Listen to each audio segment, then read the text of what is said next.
반갑습니다. 산골짜기 TV입니다. 그리스도인에게 있어서 영성이란 무엇인가? 우리는 그리스도를 따르고 하나님을 사랑하고 하나님과 교제하고 또 말씀을 배우고 익히고 순종하고 실천하고 행하는 과정 속에서 자기 자신이니까 나 자신이니까 나타나는 어떤 다른 사람과 구별되는, 또 일부러 다르게 하려고 해서가 아니라 그냥 나니까 이렇게 할 수밖에 없는 자신만의 고유한 어떤 성질이라는 게 있죠. 그런 것이 영성이다. 좀 정의하기가 상당히 어렵죠. 그렇지만 영성이라는 것이 어떤 틀이나 고정된 모습을 갖는 것이 아니라 일종의 캐릭터, 그리스도인이 한 사람 한 사람이 주님과 함께 동행하고 교제하는 가운데 그 말씀 안에서 나타나게 되는 어떤 구체적인 모습, 향기, 분위기, 캐릭터 혹은 그 걸어가는 길과 하는 일과 모든 것에서 드러나게 되는 일종의 어떤 스타일, 그런 거라고 볼 수 있을까요? 요리하고 비교한다면은 요리라는 것은 이 박사라는 게 없지 않습니까? 요리 박사 이런 거 들어보셨습니까? 다른 많은 것에는 박사가 있지만 요리는 박사가 없고 요리 연구가, 요리 전문가라는 말도 사실 약간 우습죠. 왜냐하면은 만약에 요리 박사가 있다고 하면은 와, 그럼 요리 박사가 하는 요리는 얼마나 맛있을까 먹으러 가보자. 만약에 한 10명이 갔다. 어떤 사람은 과연 요리 박사구나 이렇게 할 사람도 있겠지만 에이, 이게 무슨 요리 박사야. 사람의 입맛이 다 다르기 때문에 그 10사람을 충족시켜 줄 수 있는 박사라는 사람은 없다는 거죠. 그러니까 실제로 이 요리와 아주 비슷하다, 영성이라는 것은. 그럼 우리가 요리를 만들기도 하고 또 먹기도 하는데 이런 과정 전체가 어떻게 보면 그 영성이다, 이렇게 볼 수 있죠. 그러면 내가 추구해야 되는 영성이라는 게 뭔가? 내가 추구해야 되는 영성이라는 것은 딱 정해져 있지 않습니다.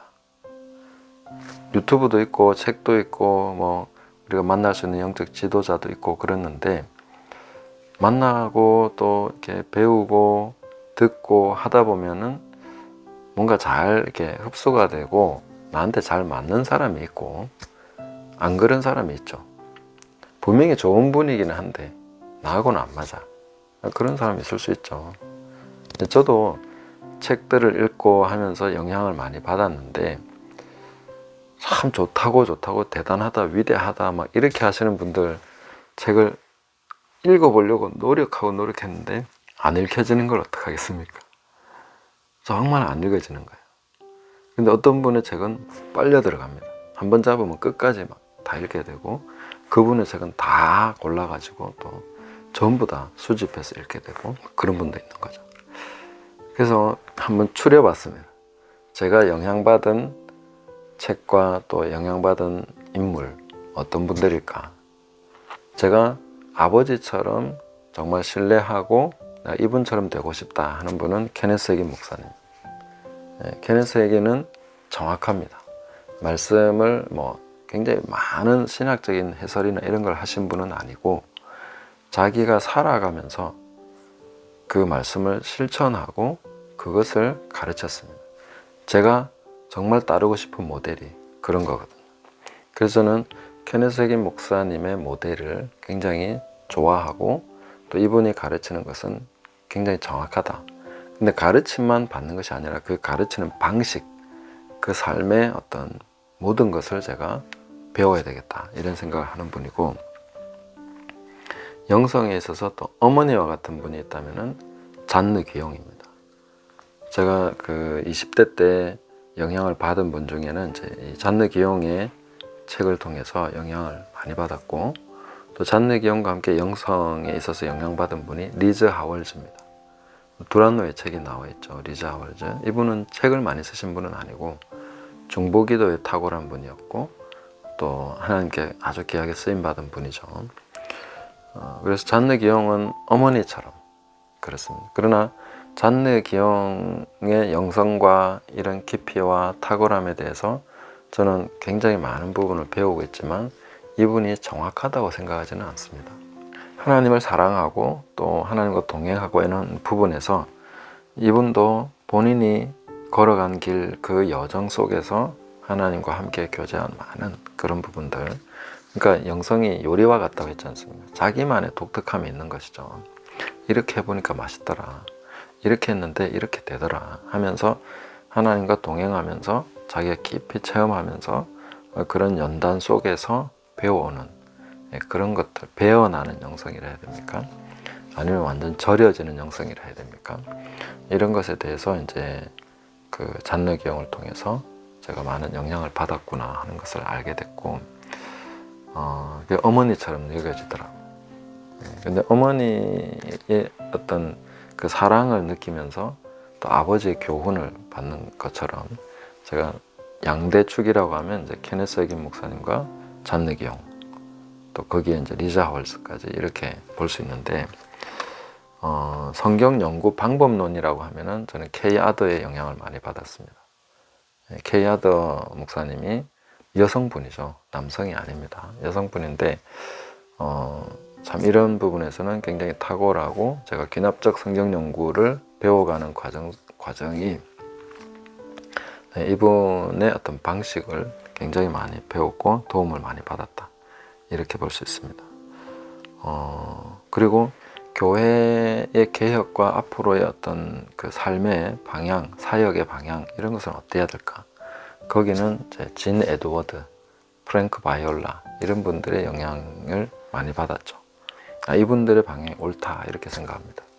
그리고 정말 함께 교제하고 같이 나가고 싶은 분들은 순교자의 소리, 이런 분들이 정말 우리가 가는 여정에 함께 했으면 좋겠다.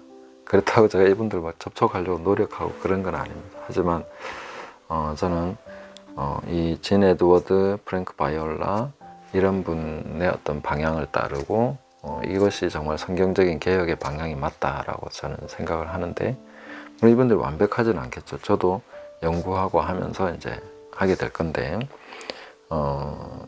그리고 이제 순교자의 소리 이런 분들이 이제 이렇게 그 정신과 중심, 그 마음, 시대와 타협하지 않고 우리가 하나님 앞에서 올바로 가야 되는 그 방향을 견지하고 있다, 저는 그렇게 생각을 합니다. 그리고 신학적 사고와 어떤 신학적인 방식에 있어서는 요나단 에드워드, 키르케고르 이런 분들이 나한테 맞더라고요. 그러니까 뭐 헤르만 바빙크, 또 많은 칼 누구지? 하여튼 칼 헨리나 많은 분들이 있지만 그런 분들의 책이 잘 안 읽혀지고, 저는 요나단 에드워드는 참 잘 읽혀지는 편이고 키르케고르도 좋더라고요. 그래서 그런 분의 방식, 사고방식과 어떤 사고 스타일이 나한테 좀 맞구나. 그리고 기적과 은사와 이런 교회의 어떤 그 능력, 이런 부분에 있어서는 빌 존슨 목사님, 그 베들레헴 교회입니까? 네, 그 교회의 영향을 제가 좀 많이 받는 편이고, 영향을 받았다기보다는 이런 모습이 좋겠다. 교회가 능력 있게 나가야 되는데 그 능력을 사용하고 은사들을 활용함에 있어서 미숙한 모습이 있는데, 빌 존슨 목사님의 어떤 사역을 보면은 괜찮은 것 같다, 이런 방향이 좋겠다, 그런 생각을 하는 것이죠. 우리나라 사람은 없습니까? 한국인이 안 보이죠. 저는 한국인 중에는 김홍전 박사님의 통찰을 많이 좀 도움을 받는 편입니다. 그러니까 그분의 성경 연구 스타일이나 이런 거는 잘 모르겠지만 그분이 가진 통찰력에 있어서는 제가 상당히 도움을 많이 받았다, 이렇게 볼 수 있습니다. 지금도 도움을 받고 있죠. 그리고 제가 요한계시록에 있어서도 이제 빌 존슨이 아니고 여기 김홍전 박사님 이분의 그 영향을, 통찰은 영향을 많이 받았습니다. 그 외에 좋은 분들 많죠. 오카는 목사님, 존 파이프, 로이드 존즈, 스펄전, 또 토마스 아킨피스, 존 버년, 팀 켈러 이런 분들의 좋은 그런 가르침들이 있지만 도움을 보려고 하는데 잘 안 돼요. 저하고 좀 스타일이 다른 것인지 모르겠지만 결이 좀 다르니까, 이게 결이 다른 게 많이 다르진 않지만, 이 결이라는 거는 따라가기 수월한 결이 있고 따라가기 좀 나한테 이렇게 버겁고 자꾸 뭔가 걸리는, 수월하지 않은 거친 그런 결이 있는 것 같습니다. 제가 잘 따르고 저한테 잘 맞는 것은 앞서 소개한 케네스 세긴 목사님, 잔 느기용, 리즈 하월즈, 케이 아더, 진 에드워즈, 프랭크 바이올라, 요나단 에드워드, 키에르 케보르, 빌 존슨, 김홍전 박사님, 이런 분들이 저한테는 좀 잘 맞고, 다른 좋은 분들은 좋지만 저하고 맞지는 잘 않는 것 같다. 그래서 뭐 그런 분들의 책이나 이런 걸 통해서 도움을 받는 거는 맞지만 아주 부분적이고, 제가 쭉 중심을 잡고 큰 줄기와 나가는 방향에 있어서는 그냥 약간 사이드로 도움을 받는 부분, 정보를 입수하는 부분, 이 정도로 이제 되는 것이죠. 앞으로도 좋은 영적 스승들을 만나고 또 간간히 좋은 통찰을 제공해 주시는 이런 분들도 있죠. 우리는 다양한 도움이 필요합니다. 그래서 예수님이 교회를 위해서 세워주신 직분이 5가지 아닙니까? 그래서 다양한 그런 도움을 우리가 받아야 되되, 그 중에 자기에게 잘 맞는 그런 면들을 취해서 자기만의 색깔, 자기만의 맛, 자기만의 향기, 이런 것들이 우리가 계속 만들어져 가야 되겠죠. 자연스럽게 그렇게 돼야 되겠죠. 일부러 막 하려고 하는 것이 아니라. 그래서 그리스도를 따르고 주님 말씀대로 살아가려고 할 때 내가 나다워지는 것을 두려워하면 안 됩니다. 그것을 당연하게 여기고, 다른 사람과 좀 다른 색깔이나 다른 것에 대해서 우리가 뭐 거기에 대해서 힘들어할 필요도 없고, 오히려 당연한 것으로 생각하고 자연스러운 것으로 인식해야 될 것입니다. 그리고 다른 사람이 나와 또 다르다고 해서 이 책을 읽는데 이래 좋은 책을 왜 이해를 못하냐면서 그렇게 얘기할 필요 없다는 거죠. 그 사람에게 맞는 것이 있습니다. 그 사람에게 잘 흡수되는 것이 있고, 나에게 잘 흡수되는 것이 있고. 그래서 나는 어떻게 해야 되겠습니까? 나에게 잘 흡수되는 것을 잘 배워서 나만의 독특함으로 나가면 됩니다. 그렇게 해서 조화를 이루는 것이죠. 서로 도움을 주고받고 조화롭게 가는 것이 중요한 것이지, 우리가 막 통합되고 하나가 되고, 하나가 된다는 것은 그냥 일치시키는 것이 아니라 다름 속에서 조화가 되는 것이 하나지, 그렇게 우리가 이해하는 것이 중요하다 하는 것입니다. 그래서 영성이라는 것은 일종의 맛의 비유를 드렸는데, 맛이란 정말 전적으로 주관적인 것입니다. 똑같은 음식을 먹어도 좋다는 사람이 있고 싫다는 사람이 있죠. 그것을 누가 뭐라 하겠습니까? 당연히 받아들여야 되는 거죠. 그렇습니다. 그래서 우리가 그리스도인의 영성이라는 것은 정해진 틀과 기준이 있는 것이 아니라 각자에 맞는 가장 좋은 것들을 취하셔서, 범사에 헤아려서 좋은 걸 취하시고, 그렇게 해서 건강한 그리스도인으로, 예수 그리스도의 제자로서, 하나님을 사랑하는 그 자녀로서 그렇게 이 땅 가운데 살아가면서 자기 자신의 열매를 맺어야 되는 것이죠. 그리고 함께 또 하나됨으로 조화롭게 열매를 맺어가는 그런 삶이 돼야 되겠죠.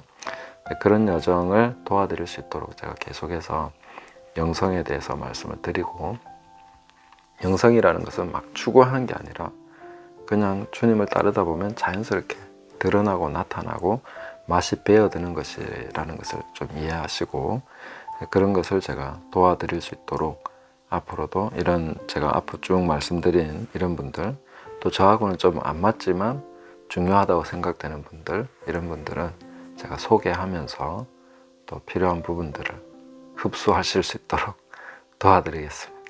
네, 앞으로 계속 함께 해주시고, 또 격려해 주시고, 또 질문도 해주시고, 필요한 도움이 있으시면 요청도 해주시면 제가 채널에 반영을 해서 그렇게 함께 할 수 있도록 하겠습니다. 감사합니다.